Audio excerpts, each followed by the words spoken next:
My name is Amelia Sterling. I'm in my late 30s. I live a life that, from the outside, looks orderly and unremarkable. I'm married. I work. I remember birthdays, appointments, deadlines. I am the person people rely on without ever really thinking about what that costs. Most people would describe me as calm, practical, someone who doesn't make scenes. I've been called understanding more times than I can count, usually by people who benefit from that understanding. I've learned that when you're consistent, when you don't raise your voice, when you carry things quietly, others start to assume you always will. This story isn't about a marriage collapsing overnight. It didn't. There was no single betrayal that anyone else would label unforgivable. No affair. No cruelty that left visible bruises. What happened instead was subtler and harder to explain without sounding dramatic. My husband forgot our wedding anniversary and booked a golf trip instead. That sentence alone doesn't explain why this matters. People hear it and shrug. They laugh.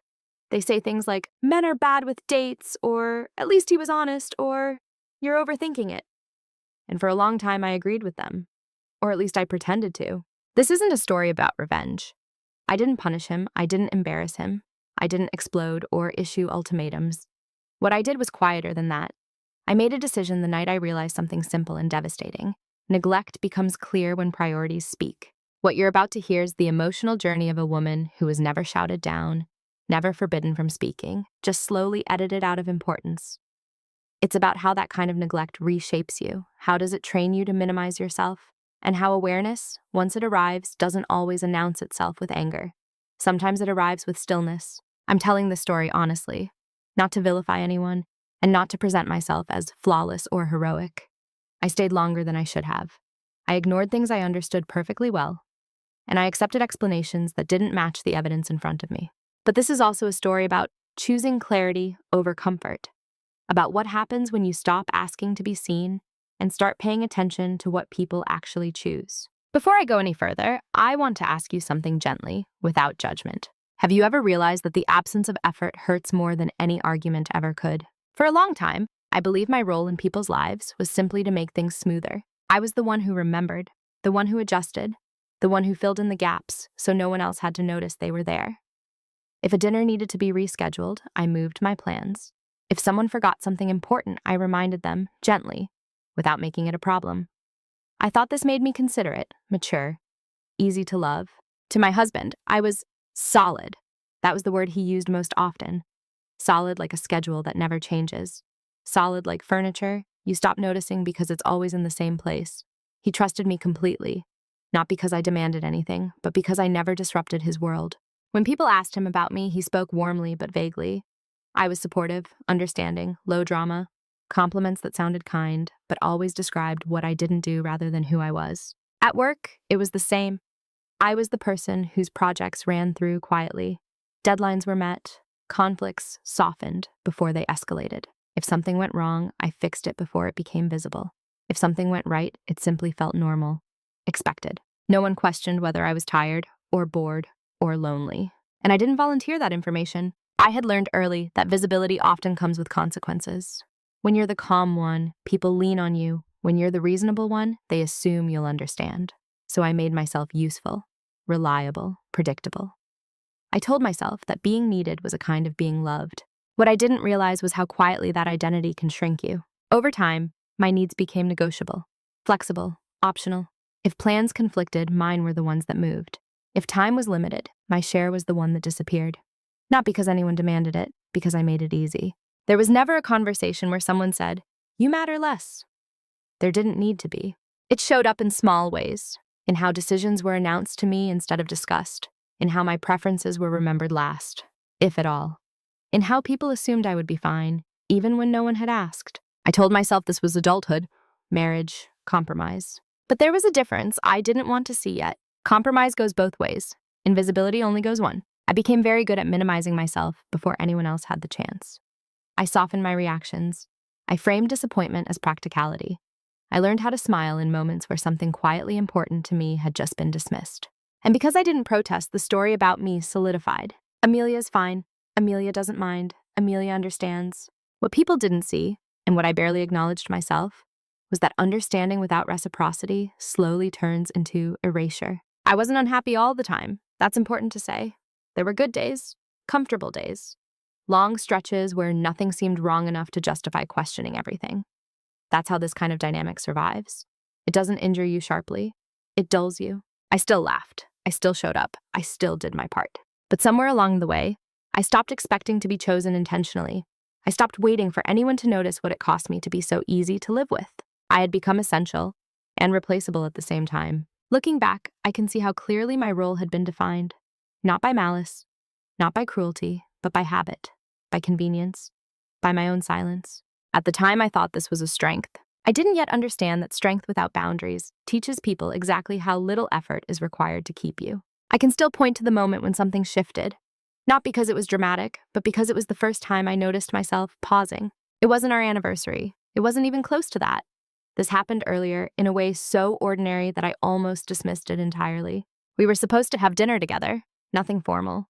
Just a weeknight meal we'd talked about casually over coffee that morning. I remember because I'd rearranged my afternoon to leave work a little earlier. Not in a way that anyone would notice. I didn't announce it. I just did it. Around 5:30, I sent him a message asking when he'd be home. He replied an hour later. Running late. Going to grab a drink with the guys. Don't wait up. No question mark, no apology, just information. I stood in the kitchen for a moment longer than necessary, holding my phone, rereading the message. I remember thinking, that's fine. I remember telling myself it wasn't a big deal. People need space. Plans change. I prided myself on not being the kind of woman who made small things heavy. So I cooked anyway. Old habits. I ate alone, cleaned up, and answered his message with something neutral. Okay, have fun. What stayed with me wasn't that he went out, it was how easily the decision had been made without me. There was no pause to check in.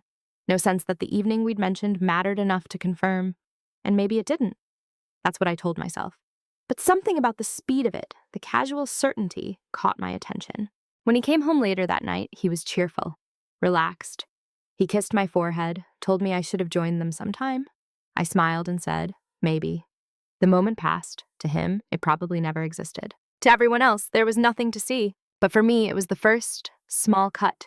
Not painful enough to bleed, just enough to make me aware that something had been sliced. After that, I started noticing patterns I hadn't named before. How invitations were extended to me last as an add-on.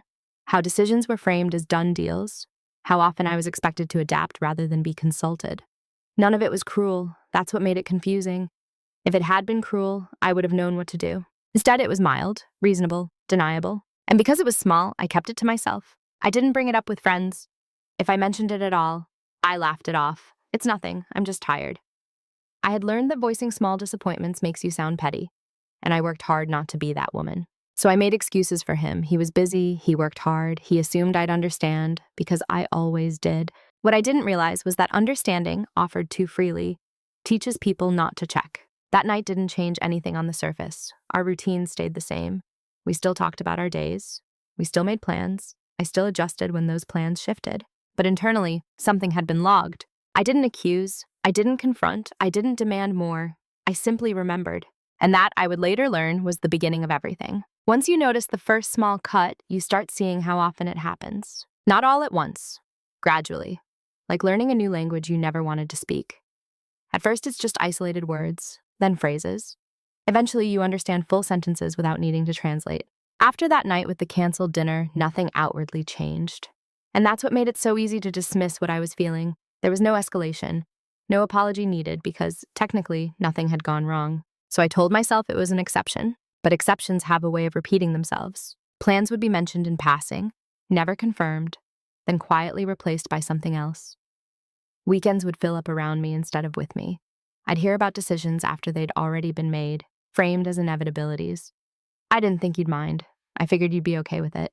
And I usually was, or at least I said I was. I learned to preempt disappointment by lowering expectations. I stopped looking forward to things until they were already happening. I told myself that flexibility was maturity, that needing reassurance was insecurity, that asking to be prioritized was somehow asking for too much. The dangerous thing about normalized disrespect is that it rarely feels like disrespect while it's happening. It feels like practicality, like adulthood, like being reasonable in a world where everyone is busy. And I wanted to be reasonable. When friends asked how things were going, I said we were good, because we were on paper. There were no fights to report, no betrayals to explain, just a faint, ongoing sense of being slightly out of step with my own life. Sometimes I would catch myself rehearsing conversations I never had. I imagined how I might explain what was bothering me, only to discard the words before they ever reached my mouth. It sounds silly. It's not worth starting something. He didn't mean it. Intent became my shield. As long as I believed there was no bad intent, I could justify the impact. But impact doesn't disappear just because it wasn't intended. I began to do something subtle and telling. I stopped asking. I stopped asking what time he'd be home. Stopped asking whether plans were firm. Stopped asking to be included in decisions that clearly didn't require my input anymore. It felt easier to adapt than to risk the quiet embarrassment of caring more than the other person did. And in that silence, the pattern deepened. The more I accommodated, the more accommodation was expected. The more I stayed calm, the less anyone checked whether calm was chosen or forced. I became very good at making my disappointment invisible, even to myself. There were moments, small, fleeting ones, when something inside me bristled. A comment was dismissed too quickly, a choice made without a thought. But I smoothed those moments over just as quickly. I reminded myself of everything that was still good, of all the reasons this wasn't a real problem. This is how normalization works. It doesn't ask you to accept something outrageous. It asks you to accept something slightly less than what you deserve, again and again, until your sense of baseline shifts. I didn't feel angry, I felt muted. And that, I think, was the most telling part. Anger would have at least acknowledged that something mattered. Muting myself was easier, quieter, less disruptive. I told myself I was choosing peace. I didn't yet understand the difference between peace and self-erasure. By the time I recognized how much I had minimized my own presence, it already felt natural. Like this was simply the role I played, the understanding wife, the flexible partner, the one who didn't need to be consulted because she would adapt either way. It didn't feel like I was being pushed aside. It felt like I was slowly stepping back, one reasonable step at a time. There comes a point when you stop wondering whether something is happening to you and start noticing what's being expected from you. I didn't wake up one morning with a revelation. It was slower than that, quieter, more like realizing you've been standing in the same position for so long that people now arrange the room around you. I had been assigned a role, not formally, not maliciously. No one sat me down and explained it. But everyone seemed to understand it all the same. I was the reliable one, the emotional stabilizer, the person who would adjust without needing reassurance, the one who didn't complicate things. In my marriage, that role meant I was expected to absorb disruption without reacting to it. If plans changed, I adapted. If priorities shifted, I understood. If something mattered to me, it was assumed I would say so, ignoring the fact that I had learned not to. Because the role didn't include asking, it included being easy. At work, it was similar. I was the one who could be counted on to handle overflow, to smooth tensions, to take on what others dropped without complaint. People trusted me, but they didn't check in on me. They assumed competence meant capacity. And I reinforced that assumption every time I said yes, when I should have paused. What struck me most wasn't that anyone treated me badly. It was that no one questioned whether I might want something different. My preferences were invisible, not because they were rejected, but because they were never anticipated. That's when I understood something uncomfortable. Roles don't have to be enforced to be effective. They just have to be consistent. I had been consistent. I had taught people exactly who I would be in any given situation. Calm, accommodating, understanding. And in return, they gave me exactly what that version of me required. Very little effort. There's a particular loneliness that comes from being seen only in terms of function. When your value is measured by how smoothly things go rather than how present you are. I was appreciated, but not considered. And the most difficult realization was this. I had participated in my own assignment. Every time I chose not to speak because it felt inconvenient, every time I minimized a feeling because it didn't seem worth it, I was reinforcing the role. I wasn't being silenced. I was opting out. That doesn't make it easier to accept. It makes it harder. Because once you see the role clearly, you also see the cost of stepping out of it. Disrupting expectations means creating friction. It means risking disappointment, conflict, and misunderstanding.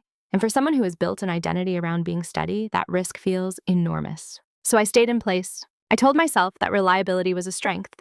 Not needing much was maturity.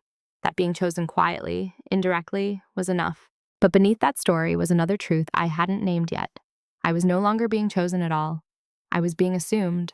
An assumption is a fragile form of connection. It doesn't require presence. It doesn't require attention. It just requires habit. By the time I fully recognized the role I'd been playing, it was already deeply ingrained. People relied on it, expected it, built their comfort around it. Changing it would mean unsettling more than just me. At the time, I wasn't ready for that. But awareness, once it arrives, doesn't leave you alone. It waits. The day something shifted didn't look like a turning point from the outside. There was no argument, no raised voices, No dramatic confession or ultimatum. If you had been in the room, you would have seen nothing more than an ordinary evening settling into itself. It was a Tuesday. I remember that because Tuesdays had become my quiet reset days. No social plans, no expectations, just routines that helped the week feel manageable. I was folding laundry when my husband walked in, already half immersed in his phone. He mentioned, almost casually, that he'd be leaving early on Friday for a golf trip. A last-minute thing, he said. Something the guys had finally coordinated. He didn't look up when he said it. At first, I nodded. That reflex was still intact. I filed the information away like I always did, mentally rearranging the weekend in response. But then something stopped me, not physically, but internally. A pause that felt unfamiliar. Friday. I stood there holding a shirt I'd folded carefully, then unfolded without meaning to. Friday was our wedding anniversary. I waited, not in a dramatic way, just a few seconds, long enough for him to realize it himself. Long enough to glance up, to catch the expression on my face, to ask a question. He didn't. He kept talking, about tea times, about logistics, about how nice it would be to get away for a bit.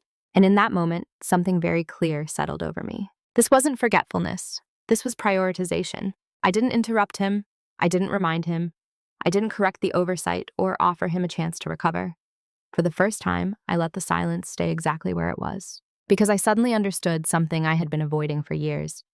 If someone consistently needs to be reminded that you matter, they don't actually believe it on their own. That realization didn't come with anger. It came with a strange calm, almost relief, as if a question I'd been circling for a long time had finally answered itself. I finished folding the laundry. I listened. I nodded at the appropriate moments. I went through the rest of the evening as if nothing had changed. But everything had. That night, after he went to bed, I sat alone in the living room. I didn't cry. I didn't spiral. I simply replayed the moment in my mind, not to punish myself, but to understand it. This wasn't the first time I'd been an afterthought. It was just the first time the pattern revealed itself without ambiguity. Our anniversary wasn't competing with an emergency, or a work obligation, or something unavoidable. It was competing with something he wanted more. And he hadn't even noticed the conflict. That clarity did something unexpected. It removed the need to explain, to justify, to ask for understanding. I realized that any conversation I initiated would only address the surface issue, the forgotten date, not the deeper truth underneath it. And I wasn't interested in surface repairs anymore. So I made a decision that night. Not a loud one. Not even a final one, at least not yet. I decided to stop compensating. I decided to stop reminding, adjusting, and absorbing. I decided to stop making my absence painless. I didn't know yet what that would lead to. I didn't have a plan.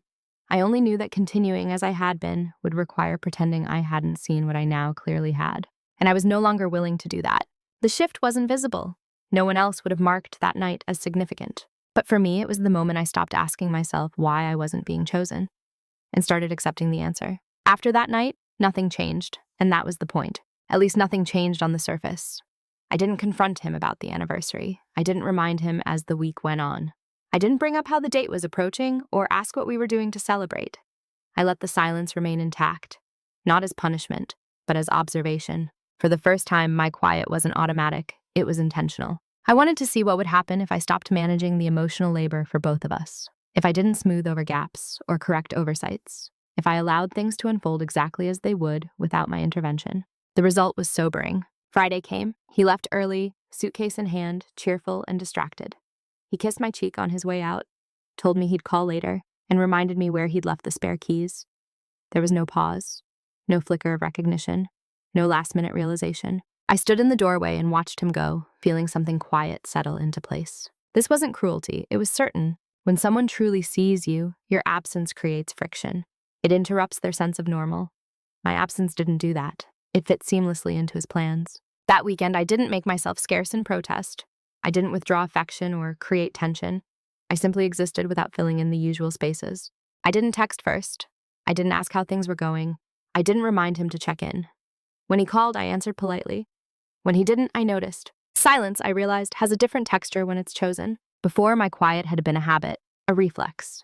Now it was a boundary, one he didn't know existed because he had never pushed against it. From his perspective, nothing was wrong. I wasn't upset. I wasn't demanding. I wasn't emotional. If anything, I seemed easier than ever, unbothered, self-contained, and that was the danger. People often mistake composure for contentment. They see calm and assume consent. They see silence and assume there's nothing underneath it. He didn't ask if I was okay. He didn't ask how I'd spent the weekend. When he returned, he talked about the trip, the weather, the course, the jokes. I listened the way I always had, but I was listening differently now. I was listening for effort, and I heard none. There was no guilt in his voice, no sense that something might have been missed, not because he was unkind, but because nothing in our dynamic had taught him to expect consequences for neglect. I didn't take that personally anymore. I took it as information. Silence gave me space, not to plan revenge or rehearse speeches, but to pay attention to myself, to notice how much energy I'd been spending compensating for the imbalance, how often I'd been cushioning disappointment before it could even land. I started redirecting that energy inward, into my work, into my routines, into thoughts I'd been postponing for years. And the more I did, the clearer something became. My silence wasn't weakening me. It was clarifying to me. I wasn't waiting for him to notice. I wasn't hoping he'd suddenly understand. I was watching, learning, and adjusting, not in response to his needs, but in alignment with my own. From the outside, I looked unchanged, still calm, still agreeable, still the same Amelia. But inside, the silence had become a line I wasn't willing to cross back over. And the people around me, mistaking that quiet for compliance, never saw what was coming. What they never noticed wasn't a dramatic change in my behavior. It was the absence of something they'd come to rely on. I stopped filling in gaps, not all at once, not in a way that drew attention. I simply let certain things remain undone if they weren't mine to carry. I stopped reminding, stopped preempting, stopped translating other people's needs ahead of my own. And because I had done those things so quietly for so long, no one noticed when I didn't. At work, this was the first place it became clear. I still did my job well. That was important to me. But I stopped absorbing responsibilities that weren't mine. When deadlines were unclear, I asked for clarification instead of fixing it myself. When someone dropped the ball, I documented it instead of covering for them. Nothing about this was aggressive. It was precise. People didn't push back. They adjusted. And in that adjustment, I learned something valuable. Much of what I'd been praised for wasn't excellence. It was invisibility. Once I stopped erasing myself, systems rebalanced on their own. At home, the shift was subtler. I didn't announce changes. I simply let natural consequences exist. If he forgot something, I didn't rescue the situation. If plans were vague, I didn't organize them into certainty. And the absence of my intervention went unnoticed, at first. What I was really doing during this time wasn't withdrawing. I was observing. I began to document patterns, not emotionally, but factually. Dates, conversations, decisions. Not to build a case against anyone, but to ground myself in reality. Gaslighting doesn't always come from others. Sometimes it's internal. You convince yourself that something isn't happening because acknowledging it would require change. I wasn't willing to do that anymore. I started educating myself quietly about finances, about long-term planning, about options I'd never considered because they'd felt unnecessary before. I realized how much I'd outsourced stability to the idea of us without ensuring my own. That wasn't the blame, it was a responsibility. I reviewed accounts. I understood where money flowed. I made sure I knew what was shared and what was individual. Not because I planned to leave, at least not consciously, but because I needed clarity. Clarity has a way of becoming leverage. Not the kind you threaten someone with, the kind that gives you options. I also noticed how little attention anyone paid to my internal shifts. My calm had always been misread as sameness. So when my focus sharpened, when my emotional availability narrowed, when my priorities subtly reordered themselves, no one commented. Why would they? I still looked fine. That was the advantage of having been underestimated. People assume they'll hear about change when it's loud. They don't expect it to arrive quietly, wrapped in normalcy, disguised as routine. I wasn't plotting. I wasn't counting down days. I was aligning my actions with the truth I'd finally accepted. That being taken for granted isn't a misunderstanding. It's a stable condition until someone stops sustaining it. The most revealing part of this period wasn't what I learned about others. It was what I learned about myself. I wasn't weak for having stayed quiet. I was capable of patience, observation, and restraint. Those same traits, redirected, became strength. I stopped asking myself how to make things work. I started asking myself what worked for me. And the more I did, the clearer it became that my silence, once a liability, had become an asset. Because when people don't notice you changing, they don't prepare for the consequences. The private reveal didn't arrive as a shock. There was no single document that made my hands shake. No hidden message. No moment where the room seemed to tilt.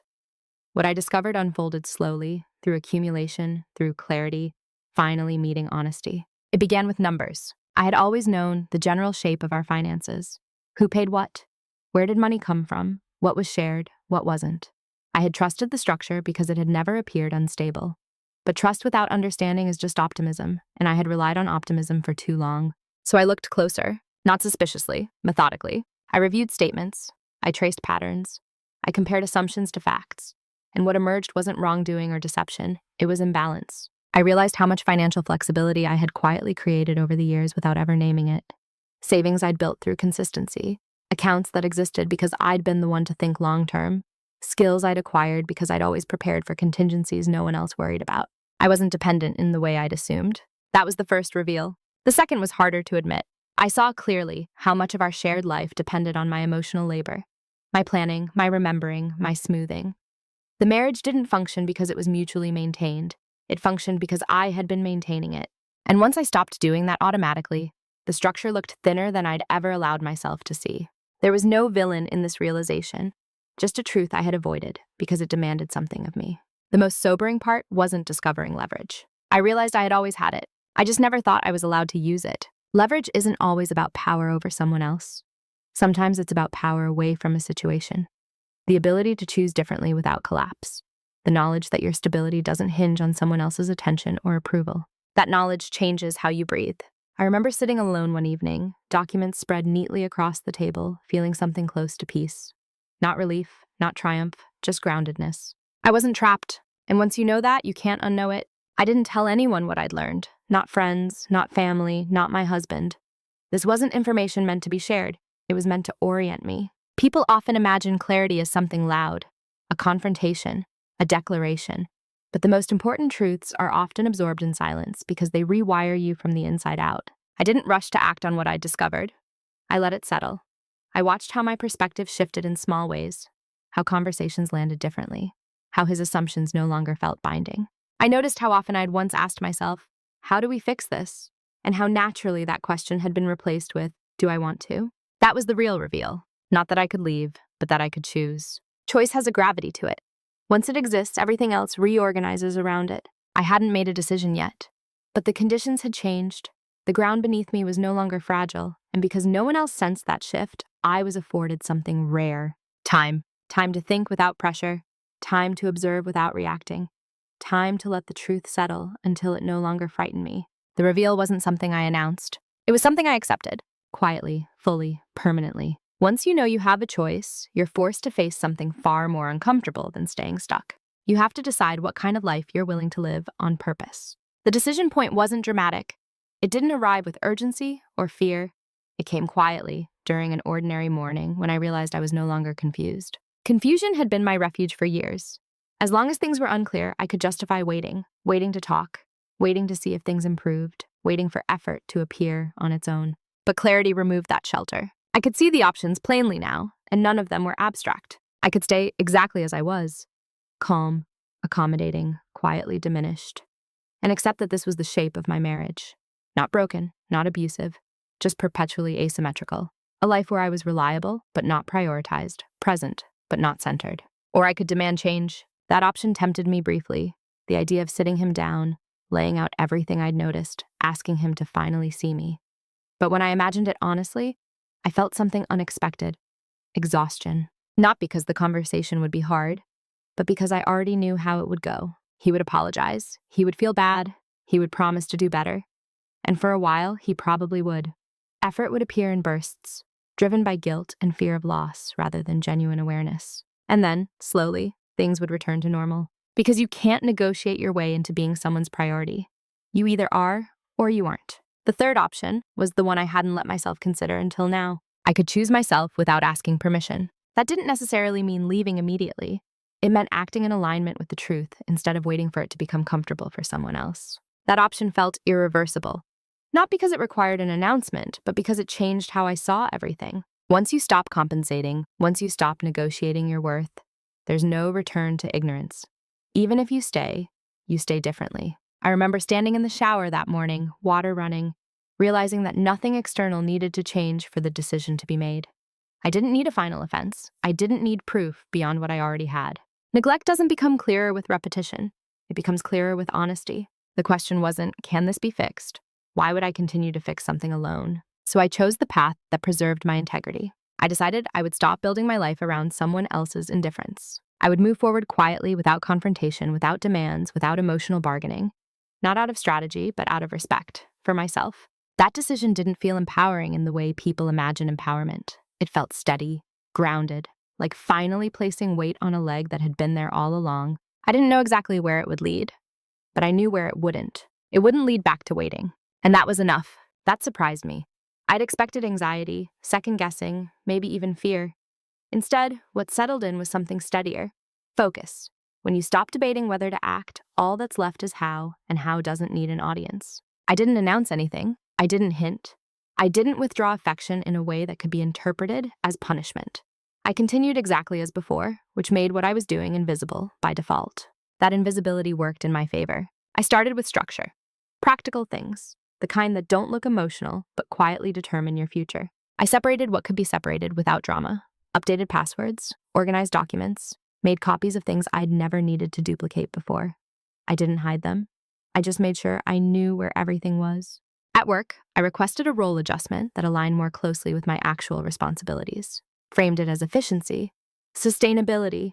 No one questioned it. They rarely do when a woman asks for less strain instead of more recognition. I adjusted my schedule. Open time. I hadn't realized I'd been surrendering, used it deliberately. I met with a financial advisor, not because I was planning to leave immediately, but because clarity deserved confirmation. I asked questions I'd never asked out loud, hypotheticals, contingencies. Not what if things fall apart, but what if I don't want to hold them together anymore. I learned what independence would look like in real terms. Numbers, timelines, options. None of it frightened me. That was how I knew I was ready. At home, nothing appeared different. I still cooked, still listened, still showed up, but I stopped performing reassurance. I didn't soften truths that didn't need softening.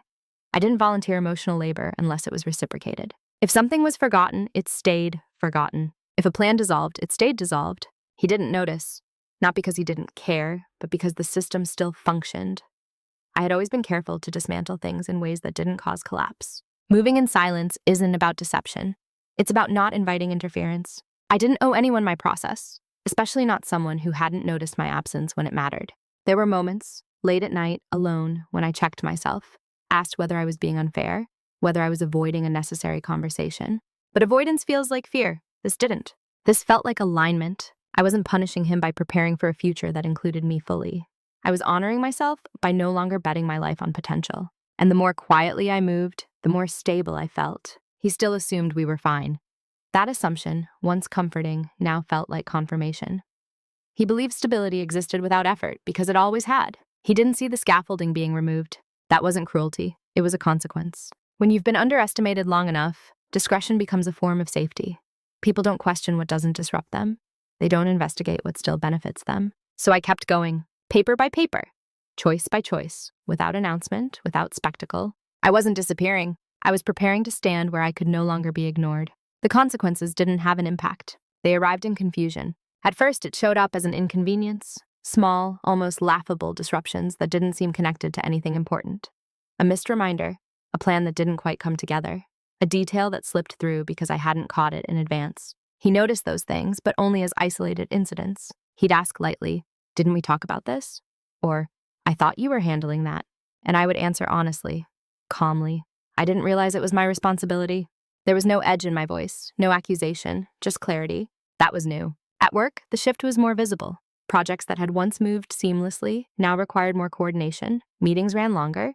Decisions stalled where I had once quietly resolved them ahead of time. People began to ask questions, not about me, but about processes. Why wasn't this done already? Who was supposed to follow up? The answer, more often than not, was no longer, "Amelia will handle it." I wasn't failing. I was present, but I wasn't compensating. And without that compensation, gaps appeared.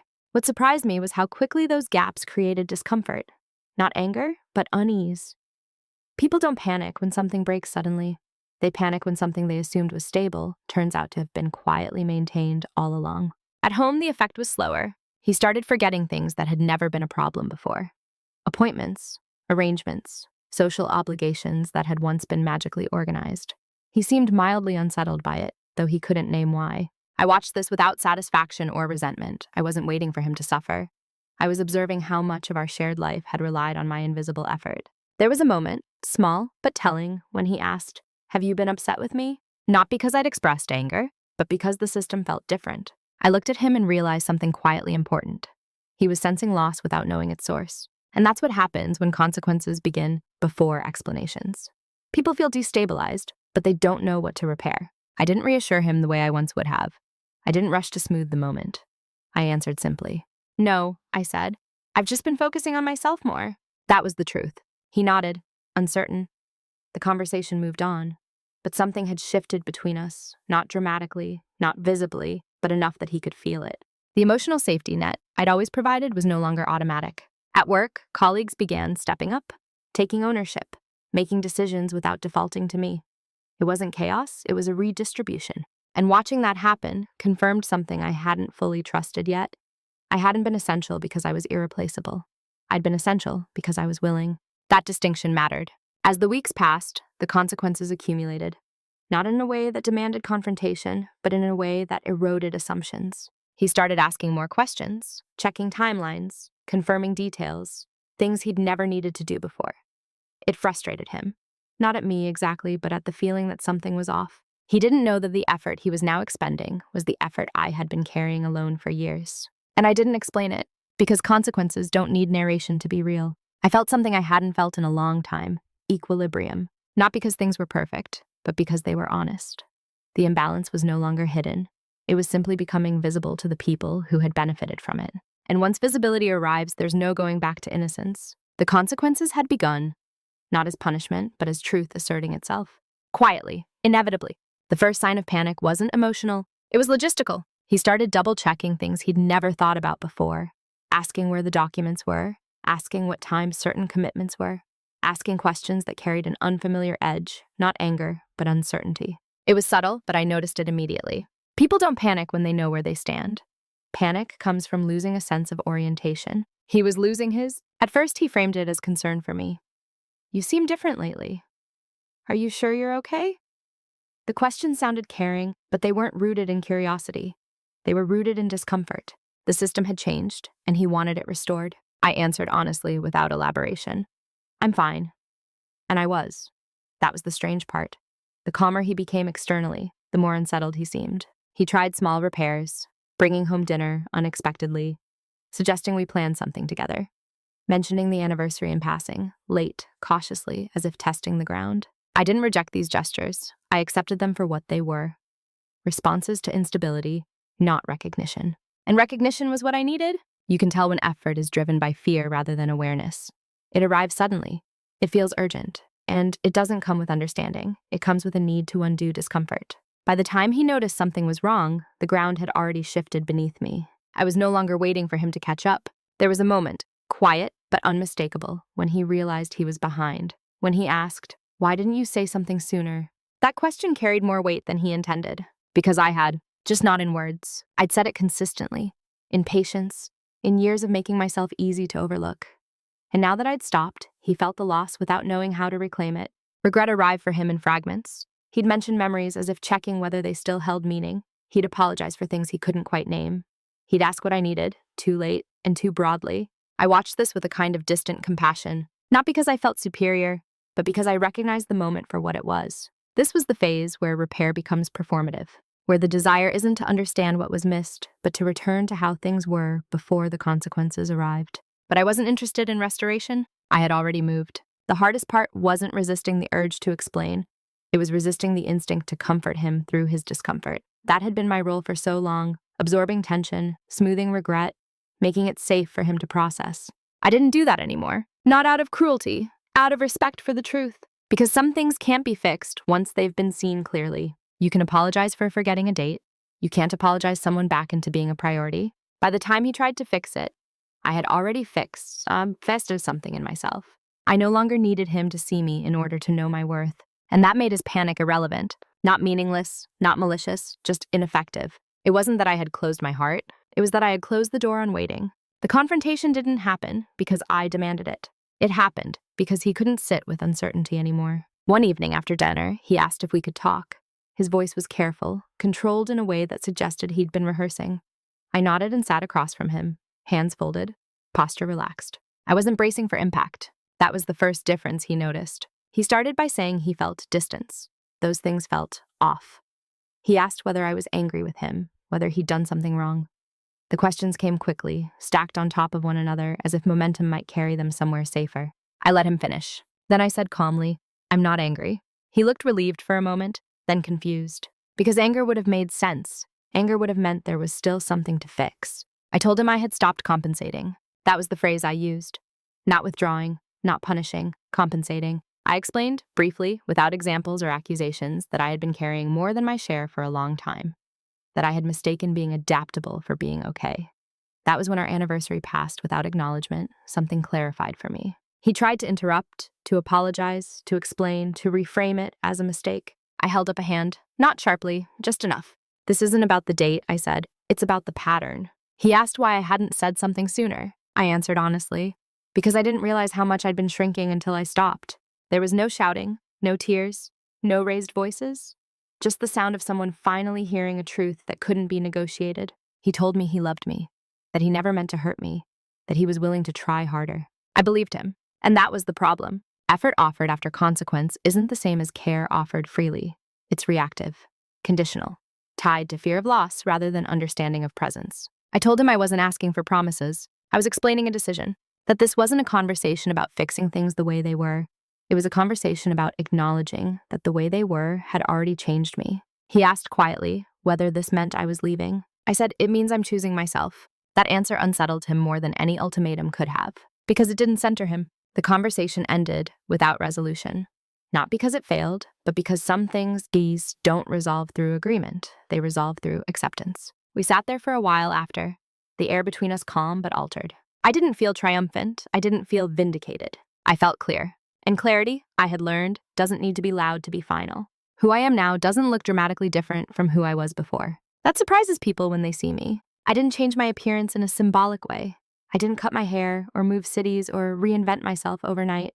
I still wake up early. I still plan my days carefully. I still speak calmly, still listen more than I talk. From the outside, I am the same Amelia, but the center of gravity has shifted. Before, my identity was built around stability, being the person others could lean on without hesitation. I measured my worth by how smoothly things went, how little friction I caused, how much I could carry without complaint. Now I measure it differently. I pay attention to how things feel in my body when I agree to something. I notice when my silence is rooted in choice versus habit. I allow myself to pause instead of defaulting to yes. That pause has become my most important boundary. I no longer interpret discomfort as something to eliminate immediately. Sometimes discomfort is information. Sometimes it's the signal that something matters. I don't rush past it anymore. I've also let go of the need to be understood by everyone. That was harder than I expected. There's a quiet addiction to being seen as reasonable, to being the person no one questions. But being unquestioned isn't the same as being valued. Now, if someone misunderstands me because I didn't over-explain, I let that stand. If someone is unsettled by my calm, I don't rush to reassure them. Not because I want to withhold kindness, but because I no longer offer it at the expense of myself. My marriage, as it exists now, is different. Quieter in some ways, more uncertain in others. We coexist with an awareness that didn't exist before. Whether it evolves or ends is no longer something I obsess over. That, too, is a change. I've learned that clarity doesn't always give you answers. Sometimes it simply removes illusions. And without illusion, you stop performing for outcomes you can't control. What I feel most often now isn't anger or regret. It's steadiness, a grounded sense that I'm no longer disappearing inside my own life, that I don't need to announce my value for it to be real, that I can walk away from roles that require my erasure to function. I still care. I still show up where it matters, but I no longer confuse care with self-sacrifice. There's a difference. I don't know how this story ends in the traditional sense. Life rarely offers clean conclusions, but I know how I am ending this version of myself. The one who thought being easy was the same as being loved. I'm not harder now. I'm clearer. And clarity, I've learned, is the quietest form of power. I didn't tell this story to prove a point. I told it because there are so many people living inside a version of it. Quietly, reasonably, convincingly, without ever being able to name what feels wrong. Neglect doesn't always arrive as abandonment. Sometimes it arrives as comfort, as normalcy, as a life that functions just well enough to keep you from questioning whether you're slowly disappearing inside it. For a long time, I thought love meant being understanding, being flexible, being the one who didn't need much. I thought maturity was measured by how little space I took up, how easily I adapted, and how rarely I asked to be centered. What I learned, slowly, reluctantly, is that love without presence isn't love. It's convenient. And convenience is a fragile foundation for a life. This story isn't about punishing someone who failed me. It's about what happens when you stop protecting others from the consequences of your absence. When you let priorities speak instead of explanations. When you listen, not to apologies, but to patterns. I didn't leave in anger. I didn't stay in denial. I chose clarity. That choice didn't make everything easy. It didn't solve every uncertainty, but it gave me something I hadn't had before: alignment. The sense that my inner truth and my outward actions were finally pointing in the same direction. If there's a moral here, it's not leave when you're neglected. It's this: pay attention to where effort flows, notice who adjusts and who assumes, and ask yourself whether your silence is peace or permission. You don't need a dramatic ending to justify choosing yourself. You don't need to be hurt loudly to be hurt honestly. And you don't owe anyone endless understanding at the cost of your own visibility. Sometimes the most powerful decision is the one you make quietly, when no one is watching, and you finally stop negotiating your worth. If this story resonated with you, I want to ask you something. Not rhetorically, but genuinely. Have you ever realized too late that you were making yourself smaller so someone else could stay comfortable? If so, I'd like to hear your story in the comments.